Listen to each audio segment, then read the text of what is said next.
Hey, welcome back, guys. With 5 episodes remaining in the second season of Kanan's origin saga, we have the synopsis for the next 3 episodes that provide us some insight on the events to come. Big thank you to one of my most faithful subscribers for sending the info that we'll be analyzing today.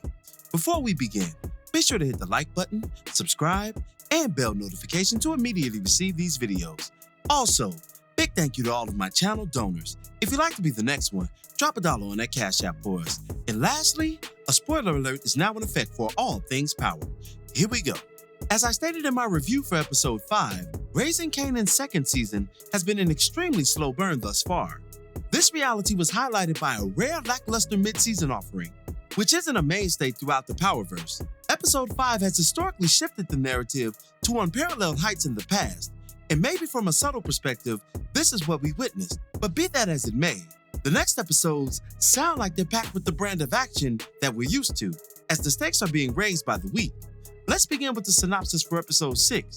It reads, Rock assures everyone that they need to follow orders and keep working as planned. Kanan takes on more responsibility, but things go wrong when he runs into neighborhood kids, and Lou feels the pressure in his partnership with Crown. The first sentence speaks to Rock's protracted negligence to the rules of engagement on unfamiliar territory, something she's been rightfully criticized for this season. It infers that she'll continue her fruitless campaign against the Italians, one that nearly cost her and her son's life during a brief excursion to the Catskill Mountains of New York. There, the two parties agreed to set aside their differences in exchange for a future deal between the two. This may have just been something Rock said under the stress of nearly losing her son, and Sal's main thug agreed to after having to violently check the other henchman for nearly killing a child, something Sal would frown upon. In either case, this part of the synopsis doesn't sound like Rock intends to fold anytime soon, but that's something we'll have to see in due time. The second sentence involves Kanan taking on more responsibility. This is likely pertaining to his street activities, which have been more clandestine up to now. We've seen Kanan skimming off the top of Rock's drug and money supply, mostly to assist his good friend Famous. The latter is seen getting jammed up by police in the trailer, so it's safe to say that their mixtape scheme will finally be uncovered in episode 6. But the neighborhood kids reference is a new plotline, and within reason. If Rock is being harassed for hustling on unknown terrain, then Kanan getting the same treatment in the street makes sense.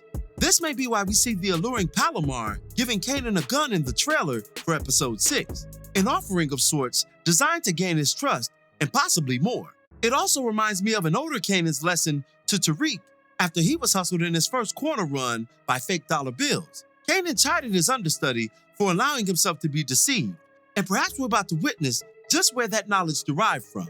The final insight is about Lou and his tumultuous partnership with Crown. The two have had an icy relationship this go-round, with Crown openly disrespecting Lou in episode 5, attempting to lower him in front of the seasoned music impresario. Crown has also been exposed for his forbidden interactions with Jessica, which led to her splitting for LA. Crown's fate is all but sealed, in this commentator's opinion, due to these transgressions, but he may cause Lou a bit more trouble before his number is finally punched. Episode 7 synopsis is a bit more vague, but still presents plenty of insight into the events to come. It reads, Rock searches for a new home. Lou finds himself on the other side of his partner's unpaid debts. Burke gains traction in her investigation on Howard. A botched agreement with Marvin and an associate threatens everything. Several thoughts come to mind following these reveals. Let's start with Lou. Episode 6 stated that he began to feel pressure in his partnership with Crown. Perhaps that pressure was financial, based on the new explanation in episode 7. Crown has been known for not making the cut on the money side, even cheating his own studio personnel out of hours and income. This dynamic is what brought Lou to prominence in the field to begin with.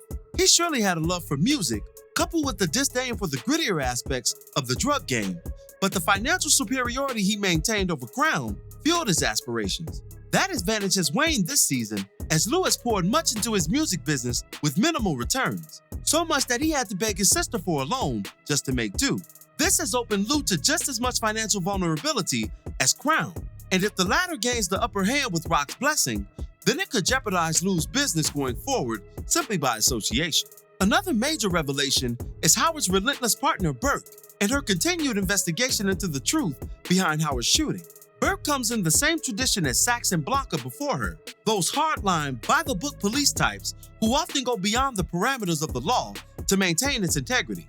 Burke's investigation got a major win in episode 5 after Howard's main 304 unknowingly gave her a critical piece of information, one that could potentially ruin the hero cop's reputation and mission to protect his son.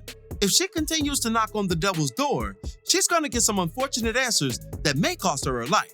I think this is why she's been humanized more this season as well. We've learned more of Burke's character through brief introductions to her father and former lover.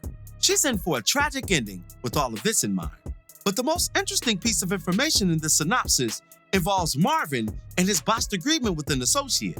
Based on the synopsis in episode 8, which I'll get to in just a second, I believe Marvin paid an unknown party to hit the button on Tony D, and things may go off the rails from there. But I'll address this further in the final synopsis for episode 8. It states, the rift between Rock and Kanan grows, and Kanan seeks comfort elsewhere. Marvin lays low, waiting for the consequences of his actions to blow over. And lastly, Rock sees dark clouds on the horizon. Let's finish up the Marvin point from before. As I stated, I think that he compensated someone for the hit against Tony, and maybe something went bad. Perhaps the unknown hitter made a mistake during the hit, or worse, left a trail that could lead back to Marvin. That would sensibly result in his laying low by episode 8. Such an occurrence means that he's not attending anger management anymore, which has its own legal ramifications. But perhaps even worse for Rock, he's no longer available to assist in her mounting war against the Italians. This is critical because he's been to her this season what Lou was to her in the last, her most trusted and loyal soldier. Marvin's absence runs hand in hand with Rock's destruction. It's inevitable. Kanan's narrative in episode 8 spells bad news for Rock as well.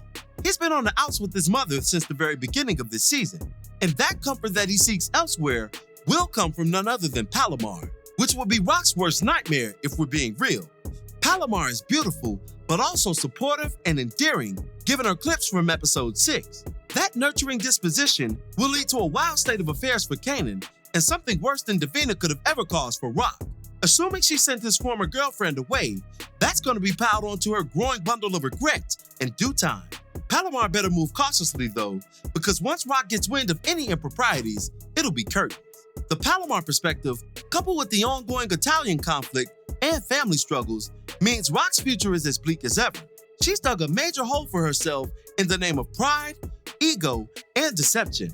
Her allies are dwindling by the week, and once the family finally turns against her, there'll be nothing left. It's going to get much worse before it gets better, if at all. But what are your thoughts on all of this? How will the fate of our main characters play out over the next few weeks? Be sure to drop me your opinions in the comments below. As always, I thank you for watching today's video. If you liked today's video, go ahead and drop $1 on that Cash App for us, hit the like button, share it with your friends who are Power fans, and subscribe for more content such as this. This is Rudy P. Magic of Rudy P. Magic Beats, and have a blessed one until the next one. Peace, y'all.